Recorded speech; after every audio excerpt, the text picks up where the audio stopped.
All right, guys, let's get it going. I want to welcome a special guest to the podcast. It's Brandon Combs, the producer for Bet MGM tonight on the BetQL network. Brandon, welcome. Thank you. Thanks for having me, Alex. Excited to be here. Excited to talk some Bears football with you. Yeah, I was going to say, whenever I listen to the show, I feel like you are the resident Chicago fan, but it's more than that. It's like at times defender, at times pessimist, at times optimist, and it's like it's so great because following Chicago sports every day, it's always just this roller coaster of emotions, and I feel like this whole Bears season and coaching search just embodied all of that. Yeah, look, Ryan Horvath, who's a Green Bay Packer fan, actually, he's from Mm, Chicago, from the south side of Chicago, right around where I live, actually. But he's a Packer fan for whatever reason. Cubs fan, Bulls fan, Blackhawks fan, Packer fan. But he always gives me grief. It says, I bring everything down. I bring the energy down when we talk about Chicago sports. And I don't think it's because I'm a pessimist, or I'm just a realist, right? yeah, Like in this city, we haven't had good GM, good ownership in a long time. I mean, look, the Blackhawks gave us a glimpse of what a dynasty looks like with the three cups from 2010 to 2015, and they're going through a rebuild now, and they might be the closest thing to getting us back to the playoffs. But as a Bears fan and watching what this organization has done from an ownership standpoint over the last 40 years, it's been pretty bad. And sometimes you have to take a step back. Like, I love the hire of Ben Johnson, and I love what he's doing with the staff. I'm very excited to see the future of the Bears, and I kind of love the direction they're going. You and I talked in the studio a couple days ago when the Ben Johnson interview, or I'm sorry, press conference happened, his introductory press conference, and I said it finally feels like, George McCaskey feels like he has a weight lifted off of his shoulders, yeah, like he's finally going to take a step back. So I'm excited, but it's cautiously, yeah, cautiously excited. yeah. I was gonna say like Bears fans still have to be a little skeptical, right? I'm skeptical at least. And this is from my point of view, and I know you were kind of in the same boat. I was sitting here pounding the table like hire Ben Johnson. The person who sent that note to Kevin Warren at the bar and said hire Ben Johnson, that was like my spirit animal. Oh my goodness, this is beautiful. What better way to use your public pressure and your voice than that? But at the end of the day, I look at this franchise, and for the last 14, 15 years since I was working in Iowa and following the entire trajectory of the Matt Nagy hire, and or excuse me, all the way going back to John Fox, then the Matt Nagy hire, and then the Matt Eberflus hire, and then all the general managers and personnel people that have come through, and just when you think they're about to turn a corner, so the other shoe drops. And so I totally understand like the feeling of during the coaching search, so many people didn't think they were going to get Ben Johnson. I And was now one that of they them. have gotten Ben Johnson, I feel like everybody's approach, even with the hire of Ben Johnson, should still be, I'll believe it when I see it. Yeah, and there's still a lot of work to be done on this roster, right? Oh, Like yeah. the construction of this roster still is underway. Like, you still have to rebuild the entire offensive line. You still have to rebuild half of your defensive line. Now look, you got a secondary that is anybody would kill for, right? They're like six cornerbacks deep. Yeah. They've got a lot of cornerbacks, really good cornerbacks at that. And I know Tyreek Stevenson, it was a goat for a lot of the things that happened. And I don't mean goat in greatest of all time. I mean goat as in the scapegoat. And it was interesting, right? Because you see Tyreek Stevenson has a lot of talent. Tyreek Yeah. Stevenson is a really good cornerback. I actually, on my show, Windy City Sports Talk, my podcast that I do, I've talked about him highly. And I've actually talked about him being better than Jalen Johnson at times. But you've got to reconstruct this half of the defensive line. You've got to reconstruct the entire offensive line. You've got to protect Caleb, and you've got to put him in a situation to succeed. So there's still a lot of work to do. Look, I love Antoine Randall L. I love the hires that we're making. I think there's finally going to be accountability at Yeah. Hallis Hall. I think you're going to see a change in the culture finally at Hallis Hall and in the Bears locker room. But we've got to be patient with it, right? Like I've heard people already talking about, oh, this team's going to win the division. They're 11, they're 12 wins now because they've got Ben Johnson. And I'm like, yeah, it's 7.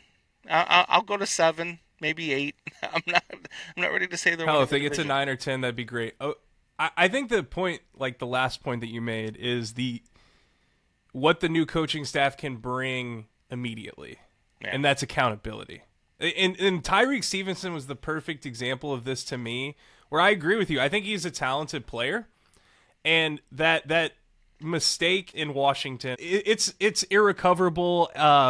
It's going to follow him wherever he goes. But at the end of the day, the thing that stood out to me about that play is how fucking weak the psyche of the team was. yeah, To where at that point in the season, that was the marquee game of the week between the Washington Commanders and the Chicago Bears, where the Bears had that game won.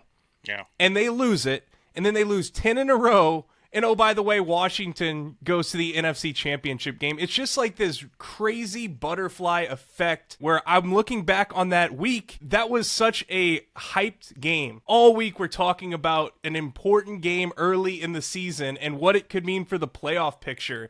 And for one mistake like that to derail an entire season, I thought was a really mask-off moment for the whole organization, Yeah. and showing just how fragile the whole psyche was and how bad the coaching staff was and how there was so little accountability, and that one mistake like that could just implode an entire football team. Well, yeah, I think that one play just kind of opened everybody's eyes to some more problems, right? Because when that play happens, when Tyreek Stevenson taps that ball back and it lands into the hands of, I can't even remember the Washington Commanders receiver's name, you start to see people not taking accountability. That's when you start seeing Matt Eberflus like, oh no, Oh we my were okay gosh. not calling a timeout with Tyreek Stevenson's back turned, and Yeah.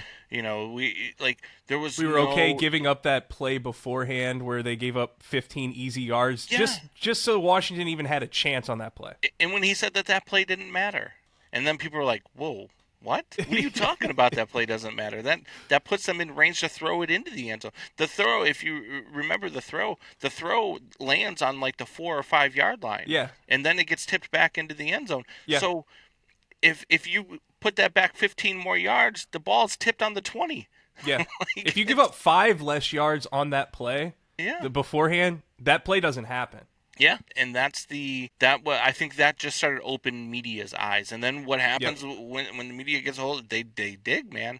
That's just I mean Mm-hmm. that's what they're supposed to do. That's their job. And they dug and they found some things, and then, questions get asked of players, and players aren't afraid to say anything because there's no accountability in the building, so they're not afraid of anything. I mean, we've heard guys like Olin Kreutz, and we heard guys like Lance Briggs talk about when Lovie Smith was the coach.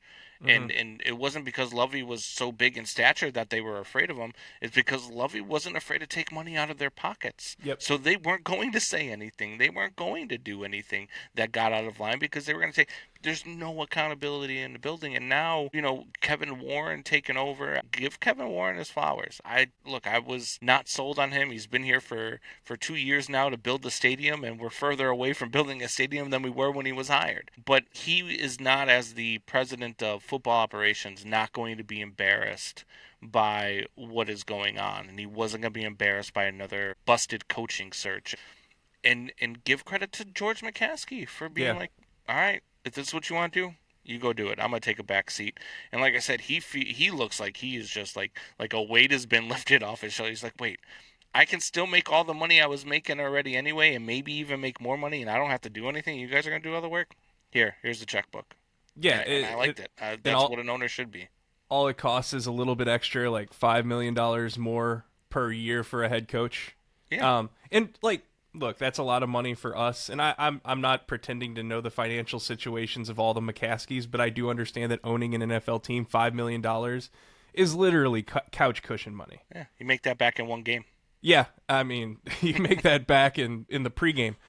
But let's get to the staff that Ben Johnson has put together, because I think this is where the excitement should be, because of what we were just talking about, the accountability factor, where when you watch the Bears last year, you can point to something at every level of the team where you see breakdowns, you see confusion, you see guys not knowing who to block, who to cover, just basic high school football, elementary school football concepts that they cannot grasp.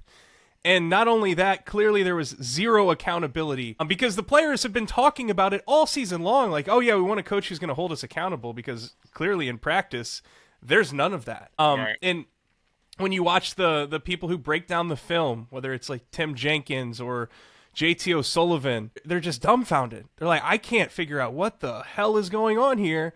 They're like, imagine how bad it is in practice if this is what they're putting on the field during the game. I feel like the addition of a guy like Antoine Randall, with what he did in Detroit as an emotional leader, as a motivator, and a guy who clearly had some big-time results bringing along that receiving core, a guy like Jameson Williams. There's the famous video of him crashing the draft party when the Lions drafted Jameson Williams. Al Harris on the defensive side of the ball. And now Dennis Allen's secondary friendly scheme, which is just absolutely perfect for the personnel that the Bears have, is another guy who did some really good work with Deron Bland and Trayvon Diggs. I feel like we're not going to have to sit every week and wonder, is this team giving the correct effort? Is this team prepared? Because that was a weekly thing. In fact, you knew the answer to those questions when you watched the Bears last year. The answer was no. Yeah, Antoine Randall, we've seen him hold wide receivers accountable in Detroit, right? Like Yep. we've seen what happens when a wide receiver, isn't doing his job, and how Antoine Randall will handle that. We've seen Dennis Allen pay players to hurt players. I mean, we've seen all sorts of things from the guys that are getting hired. I look, people are kind of gawking at the 28-year-old offensive coordinator Yeah. and what that is. But to me, that's just Ben Johnson bringing on a protege. Yeah. Right, like this is going to Yep. be a guy who's going to take control of practice, who's going to draw the playbook, and as Ben Johnson sees it, he's basically Ben Johnson's personal assistant, and that's okay. Like, you can have a protege, you can have somebody that you're going to bring along, and you want to mold to take over this or take over that. The difference in culture is going to be like night and day. It's going to be a complete total flip, and it's going to be interesting to see how some of these players that have been around for a little while handle it. Like, how does Tyreek Stevenson handle it? Because when he did get reprimanded in for the play or whatever, he walked out of practice, right? Yeah. So How does was that DJ Moore, yeah, DJ like, Moore's another one. Like, he seems to be one of those guys that if he's not happy, he's not happy, and he's going right? to make us think about it. He's going to be bringing his inner Jimmy Butler, He's a right? receiver. Yes. Yeah. So it's you're going to see. My question with Tyreek Stevenson was he mad because he was being reprimanded because of what he did, or was he mad because he's being reprimanded by people who told him it was okay? You know what Yeah. I mean? And so I think you're going to see a total switch. And you're going to see how the players handle it. And you're going to see new players come in, and hopefully some veterans come in too. Hopefully, the $66 million that they have in cap space, hopefully they can find a way to bring in some really good veterans off of some really good football teams. I know we were talking about the offensive lineman from the Chiefs. Yeah. Can't remember the name off the top of my Trey head. Smith. Yeah. So, you bring in, guys who are bringing a player from the Kansas City Chiefs who, I mean, Chiefs know how to win, right? Yeah. Like Yeah. they've got a good culture And all over in pro. Kansas City, don't they? Yeah. So, I mean, it's one of those where you're going to see a huge difference. And I think Bears fans are going to have to be patient to that. I always call it. So here's what I always call it. Bears fans when they see something good and they can't enjoy it and just sit back and watch and enjoy it. It's called BTSD. Bears traumatic stress disorder. And it's because for 40 years this organization has just kicked us in the teeth. Yes. And I think Yeah. you're about to be on the upswing. Now, to be fair, people that have listened to me before thought that I know that I thought this before this season. I believe in Kevin Warren. I believe in Ryan Poles. I believe they are two smart football people. I didn't realize the things that were going on behind the scenes until after it unfolded. Right. And so I do believe in Kevin Warren. I do believe in Ryan Poles. And you move forward with that. I would have been okay, and to be completely frank with you, I would have been okay if Ryan Poles had been fired this offseason. If it I would have been, if that meant getting Ben Johnson, if that was yeah. his stipulation. Yeah, well, even if Ben Johnson wasn't going to be here, I was because of the things that had happened on Ryan Poles' watch, right? Yeah. Like if I hire, like let's say Alex, you come into my office, I'm working for whatever. I used to be a manager in construction, right? So say you come into my office, you tell me you know how to run a team, you know how to build a house, you know how to do all this stuff, and I come on site and I realize that the team is doing whatever they want to do. There's really no work being done, and the first wall that you put up just fell down. I'm going to fire you. And then Yeah. if my boss goes to that job site and he sees that, he's going to fire me for hiring you. Right. So Yeah. I would have been okay with Ryan Poles being fired, considering all the things that went on his And watch. But the then, Shane Waldron hiring at the end, like we can get in the contracts, and I know we will when we talk about free agency. yeah, But like to me, that was the most negligent thing you could possibly do. Like yeah, you finally have this number one pick where you think I'm going to get this quarterback who's going to turn my franchise around, and yeah. that's who you surround him with in year one. And And you knew, everybody told you didn't have to be. This is my problem. You don't have to be an NFL insider to know that Shane Waldron was not the most popular guy in Seattle. Every radio host, every former player, I think about Jackson Smith and Jigba on CHGO last year, laugh at like, wait, Shane Waldron? Wait, is this live? Like, he said, "Well, your receivers aren't going to like it very much." yeah, and then Pete Carroll, like Chris Emma of 670 The Score did this article where he was talking about, he dug up some audio of Pete Carroll, like begging Shane Waldron in his press conference, like, hey, can we get some of these guys a little bit more involved? Just begging his offensive coordinator to do his job. And it wasn't a mystery, and they hired him anyway. And in my opinion, it seemed like a situation where an embattled coach in Matt Eberflus didn't want to bring anybody in that was going to threaten his job, which is ironic because it effectively ended his chances of keeping his job. Well, so there, you know what I mean? Like this is the behind the scenes stuff that I'm talking. Like, can you really blame Ryan Poles? Because the rumor is that Ryan Poles wanted to fire Eberflus at the end of last season, Yeah. and was told no, that he couldn't because of the contract that was still I could totally see it. needing to be paid. And so can I. You know what I And mean? like, So, think about the McCaskies. They did like Eberflus. yeah. And In Hard Knocks, he was made to be this likable character and right. nice and would you put guy. it past Ryan Poles and Kevin Warren to go to the McCaskies and be like, hey, look, we tried it your way. This is what happened. We either do it our way now or we walk. Yeah. And they got we lucky. won't throw you under the bus. We'll take the heat for what's gone on. We're not going to throw you under the bus. We're not going to say we were handcuffed. We will own it. We will eat it. But we're going to make this right. And it almost seems like maybe that is what has happened behind the scenes. And so for that effect, like, sure, Kevin Warren, Ryan Poles, you get another chance. And if this Ben Johnson thing doesn't work out, I mean, you can lean on the fact that, hey, everybody was wrong about Ben Johnson because everybody wanted Ben Johnson. But you're married to him now. This is your guys's futures hinge on one another. And I think Ben Johnson's going to be great. I don't think Ben Johnson's going to fail. I like what I've seen from Ben Johnson just as an offensive coordinator. And just by listening to how, his players currently talked about him when he was leaving. The way that, we talk about, St. Brown talking about him. Yeah. And the way that he was talking with him about Caleb and all this stuff.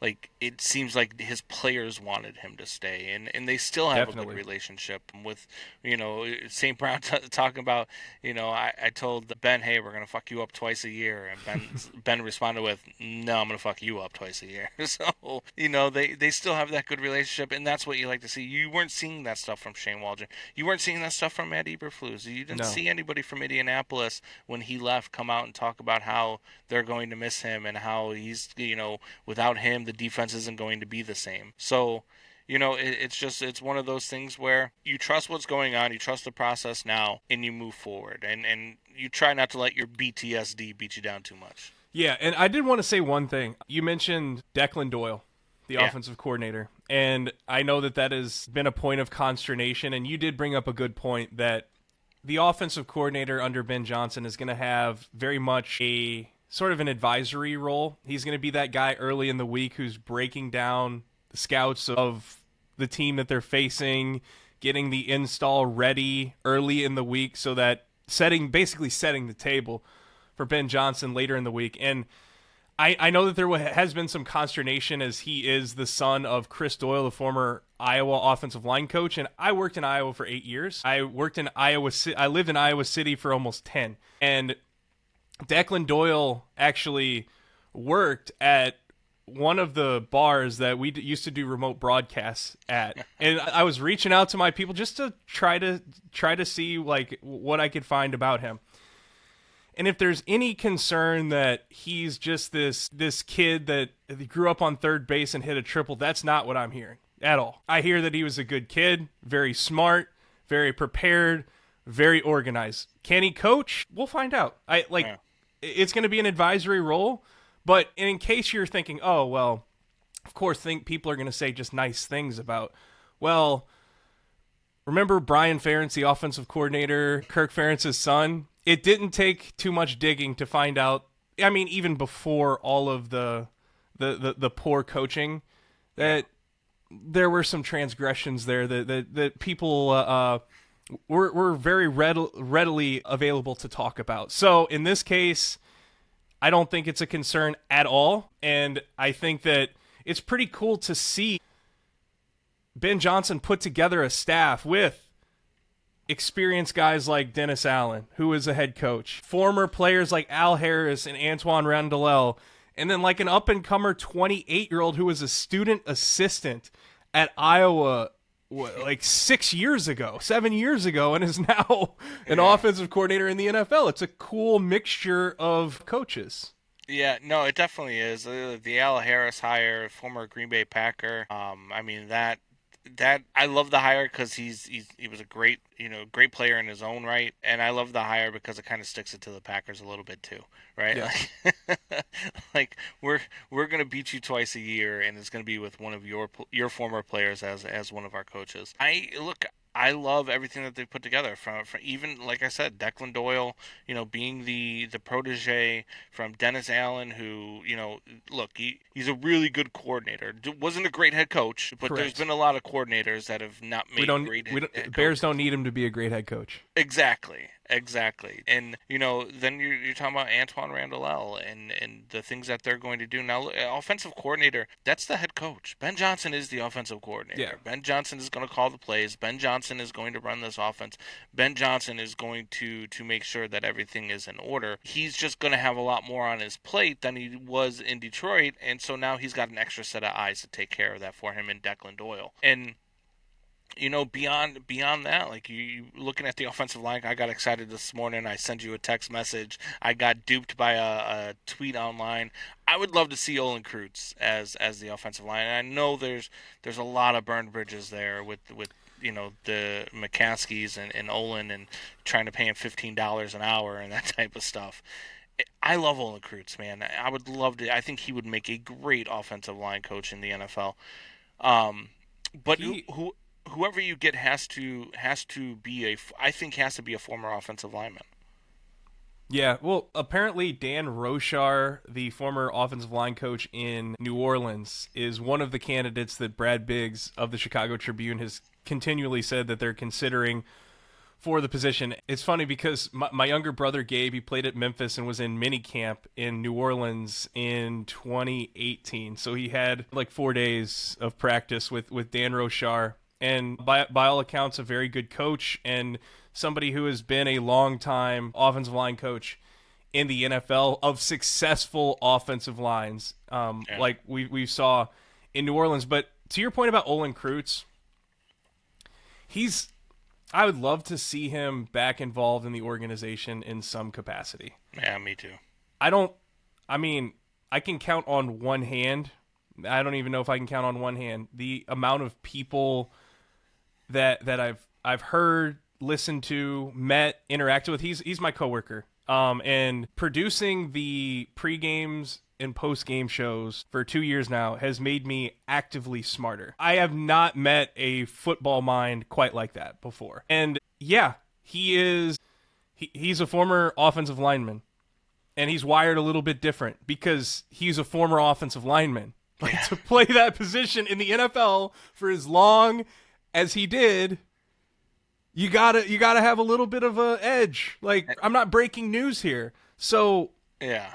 when he talks, the whole city listens. Mm-hmm. And when he says something about the way that business should be conducted or has been conducted, he's been right the whole time.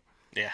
No. Every time he speaks and says, hey, oh, by the way, I think maybe the Bears should build an offensive line that is guard and center centric, so they can, because Caleb's a little bit shorter, you need to give him some space in the front of the pocket. That the pocket at the top of the pocket needs to stay firm. You need to get guys out of the throwing lane. Well, that's what I think they should do this offseason.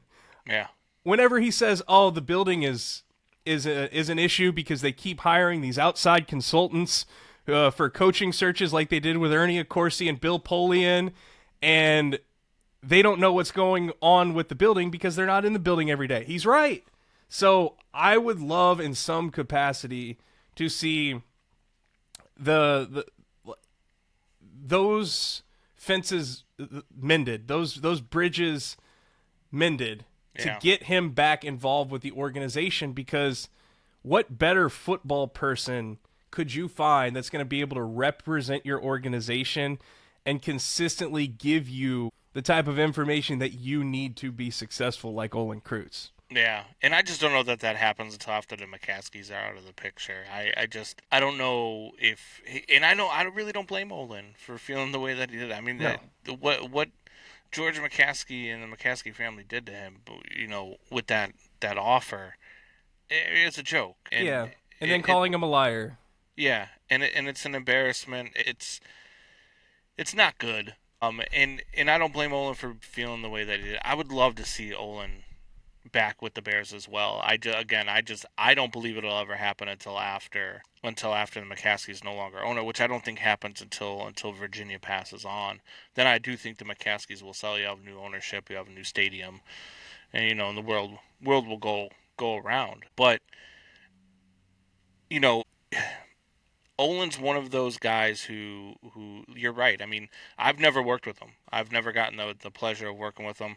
But I listen to the pre and post all the time with Olin Right. Kreutz, and I listen to things he said, and he's just so honest and so genuine, and he knows how to play this game. I mean, who would be better to bring along a center than Olin Kreutz for your young Nobody. quarterback? Just even if he wasn't a coach, even if he was just an ambassador for the team, An advisor. yeah, to have him there at practice and to have him it would be amazing. But until Olin feels like it's time, I don't blame him. Well, he'll be our coworker until then, and giving you some of the best content you can find on the Bears pre and post game shows. I love when he was reacting to Matt Eberflus's post game press conferences this year. Him and Patrick Manley, like, wait a second, you don't feel bad about not taking a timeout, huh? Yeah, What are you talking about, man? Like, just not being afraid to rip into him. See that, and never. that is why. When people talk about analysts and different athletes and calling a game and doing all this stuff, like, People want honesty, man. Yeah. People want honesty above all. Like I don't care to listen to Tony Romo on a broadcast just wanting to hear himself talk. Yeah. Like I don't care. Like nobody likes hearing Tony Romo more than Tony Romo likes hearing Tony Romo. I And we're want getting that guys with that, Tom Brady a little bit now too. yeah. I want to hear the guys that are going to be honest. Like you know, with 37 seconds left and you're driving the ball downfield, and instead of calling a timeout, you're waiting for the clock to run down so you can attempt a field goal. Like, and they didn't just do that once. People forget they did that in that Packer game too. The same thing happened in that Packer game when the kick got blocked, but nobody remembers it because the kick got blocked. Yeah. They should have. They should. You know, I listen to them all the time. I love Spiegel and Holmes. They've been my favorite two hosts for a very long time, even before they were working together. Two of the best. And when Spiegel said the Bears are going to sweep the Packers, I actually Venmoed him the money that day to put in on that bet because I believed it. I thought the Bears were the better team. They should have. And they were a blocked field goal away from sweeping the Packers in that game too. I think there was like 40 something seconds left when they got the ball down, and again they didn't run a play and they waited for the field goal on the wrong hash mark. Yeah, that was the other one where Flus was asked, "Hey, did you ever think about moving it to the other hash mark, the one that your kicker has repeatedly said is more comfortable?" No, we felt good about not doing that. Yeah. And no, we talked. We didn't every even have a game conversation about it. Every game there was a new oh yeah, you guys totally screwed something up. Do you feel bad about it? Nope. Yeah. Not at all. Don't feel bad at all.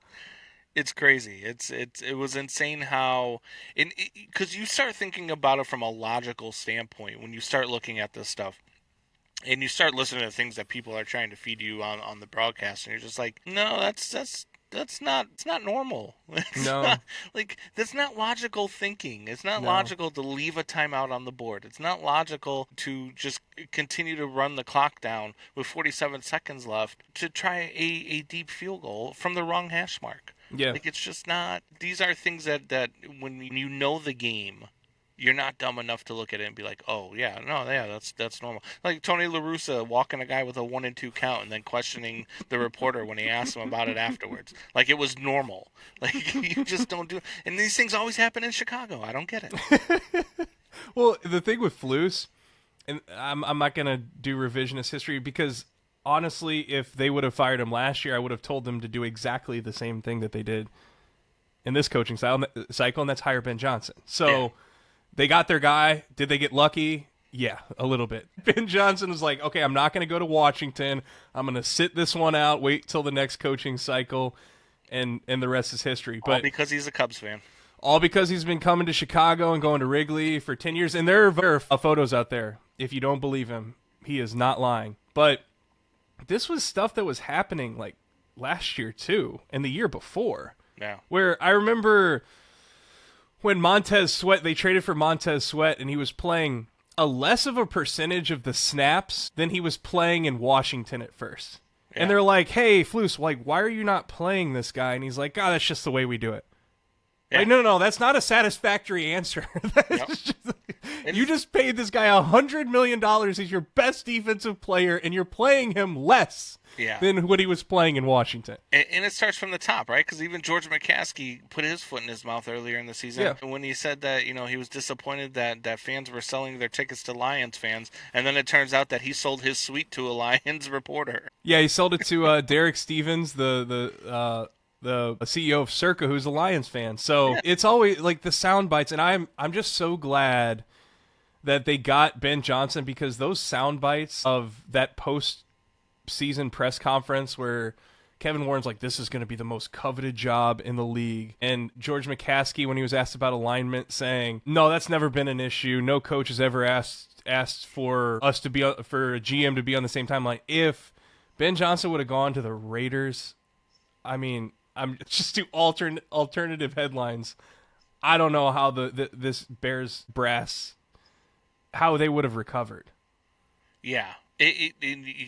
you would have seen a lot of panic here in Chicago, and the Yeah, same way you've seen a lot of panic in the head coaching carousel, right? Because yeah, all of a sudden Ben Schottenheimer's the head coach, Liam Cohen's the head coach, and you look at these guys, their record, and you're just like, wow, did these guys really like? Did they just panic and they were like, yes. oh, Ben Johnson got hired, oh, Brian Schottenheimer, like, Yes, that's exactly what happened. And I'm glad you brought up Dallas and Jerry Jones, and we were talking about the panic. yeah, Did you see him at the introductory press conference for I Brian Schottenheimer? the way that he, if I'm Brian Schottenheimer, I would have quit at the press conference Yeah. because Here, let's play this right now. I think I've got it here. Now, I get my proverbial ass kicked over needing people in my comfort zone. Without this thing being about me in any way, if you don't think I can't operate out of my comfort zone, you're so wrong. It's unbelievable. This is as big a risk as you could take. As big a risk as you could take. No head coaching experience. look, this is the biggest risk you take hiring this guy. That's him trying to prove that he, like, first of all, he hears all the criticism. He's like readily admitting that everybody is saying, "Oh, you can't ever hire somebody out of your comfort zone." And to prove that that's bullshit, his argument is, I hired an underqualified coach, so that tells you that I can totally operate out of my comfort zone. Somebody get Jerry Jones a connection with Kevin Durant so he can come up with fake profiles to respond to people online, so he doesn't have to go this route with it, right? Yes. It's gross. Like you watch Jerry Jones do things and you just scratch your head. He's so, I don't know, man. Brian Schottenheimer, and not only did you get Brian Schottenheimer, but now you just paired him up with the guy we were just talking about, Matt Eberflus. Yeah. Like, no, it's not a risk, Jerry. It's just a bad hire. Mm-hmm. Like, I know a little something. We all know a little something about the coaching search, about coaches and the coaching carousel. And it's not an exact science. It doesn't mean that the Bears hiring Ben Johnson is going to work out. Like, you hire the top of the market candidate, it may not work out. But it has a hell of a lot better chance of working out than the guy who has been in the NFL for 20 years as an average to slightly above average offensive coordinator. And it's not like this guy was ever under the radar. His last name is Schottenheimer. Yeah. If he was good, he'd have a head coaching job already. So I looked up. This was funny when he got hired. I looked up because I didn't even know he was a candidate. So I looked up from NFL.com and CBS Sports. It was a list of head coaching, the best 15 head coaching candidates, and I believe there were only 6 teams looking for a head coach. If I'm not mistaken, maybe it was 7, but 15 candidates out there, and none of them were Brian Schottenheimer. Yeah, there's no way. There's no way they were. So, and even still, I mean, you still got guys like Joe Brady, Kellen Moore, other Todd guys Monken. who are probably more qualified to be head coaching candidates. I mean, I don't know. I really thought it was going to be Dion. I really did. Yeah, well, it's like logistically, you would think that it would be, but the reason that I knew, I'm like, I don't know. I'll believe that when I see it. Jerry can't ever share the spotlight. Yeah. It's just the one constant. And at age 82, the idea of him giving up the spotlight entirely. Like, because think about what type of spotlight Dion would command as the head coach of the Cowboys. I mean, the spotlight would be totally off Jerry. Yeah. His ego. It's all ego. And now everybody sees it. And he keeps talking about, I want to win a Super Bowl. But his ego won't let him hire the coach to get him there. Yeah, he is. I mean, it is unbelievable. As much as we talk about George McCaskey and how they've, the last 40 years have been the last 40 years. Like Jerry Jones still believes that the Cowboys have like this some dynasty. Have they won a playoff game since '95? I know they've been to the playoffs since '95. And that was their last Super Bowl. They haven't been to an NFC Championship game, and I think that's the difference between McCaskey and Jerry Jones. Is Jerry should know better. Yeah, Jerry has been around football for a very long time. He's the goddamn general manager, for God's sakes. Yes. And George McCaskey is a state attorney who had an accountant as his president for 25 years. Like, Yeah. I'm not saying that's okay, but I think we know with George, he just doesn't quite understand football. And now he's basically admitting that and saying, all right, football people, take this thing over. He's been trying to do that for a long time. Yeah. But with Jerry, it's just strictly Yeah. about him and generating headlines and Cowboys being America's team, right? but they're boring now. That's the thing. They're going to start losing it. They have a terrible head coach, a roster that he let wither away, and they're boring. And what did Jerry say? He's like, you think there's a GM that can come in here and tell me how to run this team better than I do? Yeah, I do. And he's like, no. He's like, that's not happening. I'm like, there are probably 30 GMs that could run it better than you do. Yeah. Like, the gall of somebody to be like, yeah, there's nobody better than me when you haven't done anything. You haven't been winning championships. You're not the Patriots. You're not the Chiefs. You're not that. Like, you've been irrelevant for years, and your fan base is going nuts right now. All these Brian Schottenheimer reaction videos are hilarious. They are. I've been watching some, and I'm just like, I feel bad for them because I understand their pain. Oh yeah, I do understand their pain, but it's funny to watch what's going on and be like, man, it's really bad when Bears and Browns fans can be like, yeah, at least we're not the Cowboys. Bears, Browns, the Jets, they even got their guy. Yep. Hell, I know it was total panic in the Jaguars situation because they had a shot, maybe theoretically had a shot at Ben Johnson, although some of the reporting seems to indicate he was probably going to Chicago anyway. Yeah. But then they totally screwed that by keeping Balky. And then Shad Khan comes out with Balky in the press conference and says, yeah, if somebody comes in and has a good idea, I may fire this guy over here. And then Liam Cohen turns down the job originally, and then they fire Balky for Liam Cohen. And even they at least got their guy, unlike the Cowboys. I don't know if is Liam Cohen really a good candidate when you look, like, I don't know.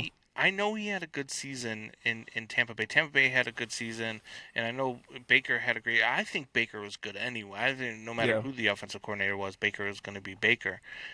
But Liam Cohen, I mean, since he became a coach even at the college ranks back in 2010 when he was coaching at Brown, like he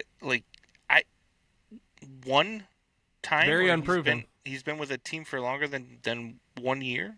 Yeah, very unproven. And a resume that it definitely doesn't jump out at you. And so that's the kind of the point. I know that Balky is not a good general manager. Yeah. But just to give over the reins to that guy seems like a huge risk. Yeah. I mean, you're giving them everything. Yeah. I don't know about all that, but look, I think the Jaguars have so much work to do anyway. They paid a quarterback who's not very good a lot of money to be their quarterback for the next few years, and I don't think Liam Cohen's going to fix any of that, to be honest with you. But we'll find out. I mean, maybe Liam Cohen is the next, George Halas. Who knows? Dave Canales. Dave Canales. Okay. This is a perfect transition into, let's get to free agency and the draft. Dave Canales with the Carolina Panthers, one of the first things that they did this past offseason was to pay their guards, to pay free agent guards like $180 million between Robert Hunt and Damian Lewis. And it paid dividends for them. And for Bryce Young, who was benched early in the season, then played some pretty good football down the stretch. Yeah. When you look at free agency, is that where you're starting with the interior offensive line, and what are some of the needs for the Bears that you think need to get ironed out heading into next year in free agency and in the draft? Yeah, I think in free agency you have to. That's where you build that interior offensive line. That's where you go after. We were talking about him before. You go after Trey Smith if he's going to be available. That's a big if. Still don't know if that's going to be a thing, But other than Trey Smith, you've got there's a tackle from the Ravens. Ronnie Stanley Ronnie Stanley is going to be available. And then there's a couple edge rushers too. I mean, reunion with Khalil Mack, who supposedly loved his time here in Chicago. Apparently, do you go that route with it? Do you get the other Sweat, Josh Sweat, the edge rusher from the Philadelphia Eagles? Um, I mean, where do you go with all of the things? Like, is Hassan Reddick going to be available with the Jets? Like, there's so many different avenues that you can approach, but you have to know. I believe that you have to know where you're going in the draft. Yeah. Because what young talent are you targeting? Are you going out there? Are you targeting Will Campbell? Are you going out there? Are you targeting the edge rusher from Penn State? Are you going out there? Are you targeting interior offensive line? What is your target in the draft before you start going free agency wise, right? If I'm bringing in Will Campbell, then you know I'm probably my number one target in free agency is going to be Trey Smith because I want a veteran to be able to work with him. Yeah. You know, Uh, so let's stick with the draft because this is an interest. I got two scenarios here for you. mhm. I know that there's been a lot made of, like, it's a couple names that you mentioned. Abdul Carter from Penn State. I think he's going to be well off the board by 10. I mean, just the way that he played in that semifinal game with one arm. It's just one of those drafts where I think he's going to be off the board. And now we're getting those rumblings that Will Campbell may be gone by then too. Yeah. And one of the names that was brought up by Daniel Jeremiah of the NFL Network was Tyler Booker, the guard from Alabama, who is just a monster. 6'6", 342 pounds, tackle, length, arms, violent, strong. A guy that you can plug in at left guard right away and be a starter for the next 7 to 10 years. Are we to the point now where if those guys are gone and you can't rush to the podium to draft one of those guys, where you feel like, yeah, I'm totally okay drafting a guard at number 10? I mean, you have to look at what the board looks like. Are you drafting a guard at 10 that would be available at 20? Because if so, then do you trade down? Do you do all those things? Yeah. Um, I'm always okay with taking the best player available that in your need, in your positional needs, no matter where they're at. I don't care if you have the number one pick and there's a consensus number one and you want a different guy. You have the number one pick. Pick the different guy. Take your best positional player that's available with the needs that you have. So I would be okay with them selecting any offensive lineman. I will say that the one position that the Bears need the most that I don't want them to go through the draft to get is center. I want a veteran center who can help Caleb read defenses and read protections. Like I want him to have somebody who can call out, hey, 53 is the mic, or anything that they need to do. I need the veteran center, whether it's Drew Dahlman from Atlanta. Um, did you know Coleman Shelton's the third ranked available center in free agency? So Drew Dahlman's gonna actually be like if you need a center, he's gonna prosper in free agency. Yeah. Just Um, give me a center who doesn't get pushed back into the quarterback slap. Like yeah, give me a center that knows how to play the position. yeah. And That's can not a hold his natural ground a little bit guard. bigger and stronger, that's fine. And yes, who can snap the ball Yeah, and not get bull rushed into his quarterback slap. absolutely. I 110% agree with you. I don't think you're not gonna find that in the last year's draft was the year for offensive linemen. Last year's Yeah. draft was the year to bulk up with guys on the offensive line. This year's draft is, I mean, it's okay. You got your Will Campbell. I can't think of any other draft prospects off the top of my mind. Kelvin Banks from Texas is one that has been talked about. I think maybe a little bit of position flexibility. We're going to do deeper dives on these Yeah. guys. More is going to come out. But how would you feel about, here's another position for you. Maybe not at number 10, but they have, 4 picks in the top 100, I want to say. How would you feel about them drafting a running back higher than expected? I've heard a lot of rumors about this. I've heard a lot of rumors about Cam Scattaboo in the second round. Second round. Yeah. Oh yeah. Yo, I saw a mock chill draft out. that had them taking Chill him at out. 41. Whew. I don't I don't like taking running backs. To be honest with you, I love Roshan Johnson, man. I think Roshan Johnson needs more of a chance to be an every down back. I don't. The thing with him though is he always going to get hurt, just the way that he runs. Yeah, I mean Like, that's a good. I mean, and in today's NFL, you need two backs. You need to yes, have a second back.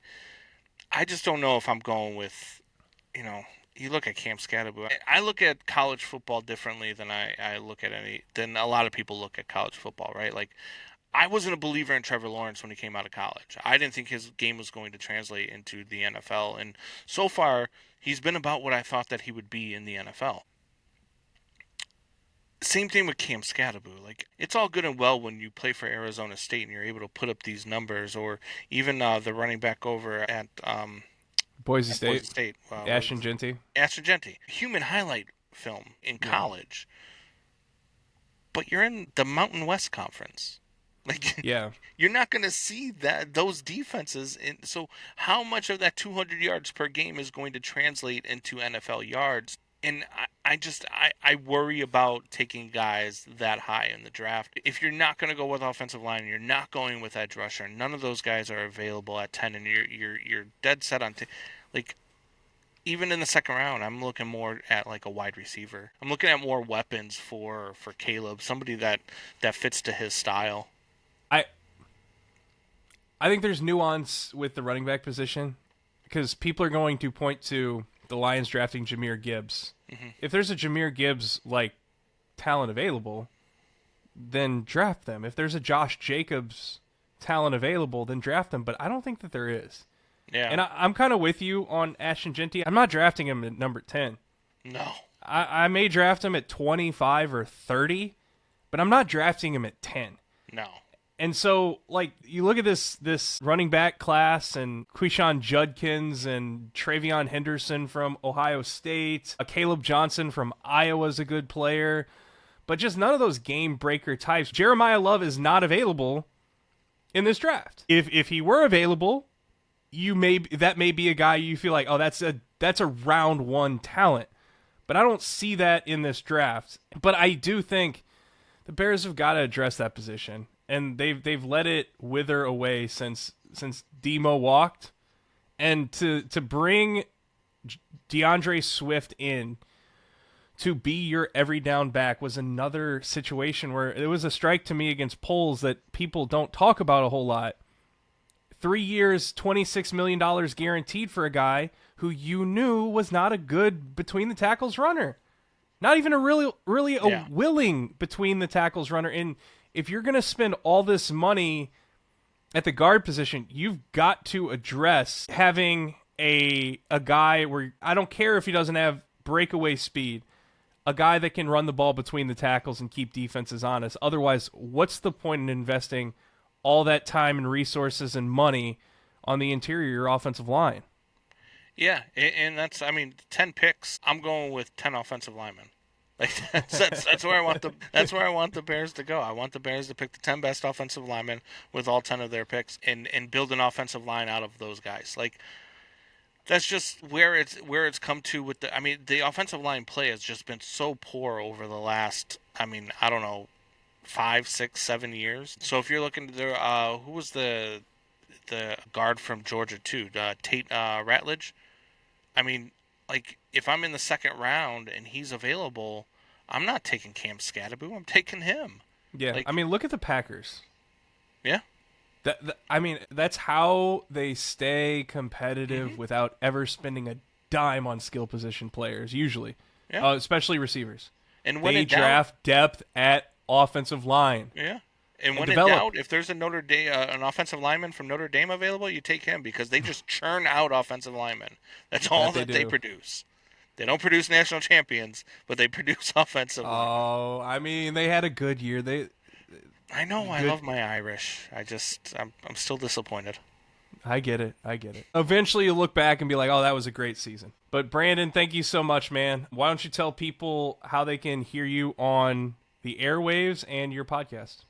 Yeah, absolutely. So Monday through Friday, 6 to 10 p.m. Central Standard Time, we've got BetMGM tonight. You'll hear me from time to time. Most of the time I'm in the background, but usually from 9 to 10, I'm on with Ryan Horvat, Mario Heron, doing the final hour. You can hear us then, or you can hear me on Combs and Fitz Windy City Sports Talk. We do our lives on Sunday mornings at 10 a.m., or you could replay it in podcast form on anywhere you can catch your favorite podcast, Spotify, Apple Pods, all of that. So that's where you can hear me. Awesome, dude. Well, we'll talk soon. Thank you so much, and let's hope for the best this offseason. Yeah, man, I appreciate it.